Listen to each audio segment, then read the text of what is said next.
السلام عليكم، واش اخباركم؟ نتمنى تكونوا كاملين بخير وفي احسن الاحوال يا ربي. رضا ولد شيرمي وصل 16 الاخر مع حريوده الام ديال ندى حاسي.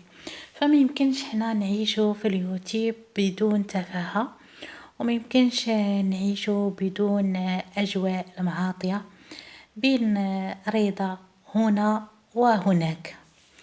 المهم كيقول الحريوده بانك انتي اللي جبدتيني وقلتي لي لاقيت وما خليتي ما قلتي لي وجبدتي لي امي، فانا ما جبدتكش. يعني ما تكلمتش على الام ديالك، ولكن دابا غادي نحطوا لك في السطل لا لا واللي جاي طل. ايوا اللي كيعرف يقرا يتفضل، واللي ما كيعرفش يتهجى. المهم كيقول ليها بحالك بحال امك، كيف انتي خرجات عليك امك، كيف انتي خرجتي على بنتك زوجتيها لراجل شارف، خديتي فيها 5 مليون، دفعتي بنتك تصور بالسليب وبالسوتيامات.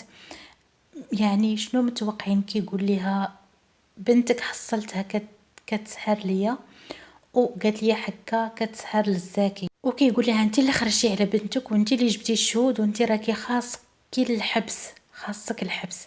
فلا حول ولا قوة الا بالله العلي العظيم.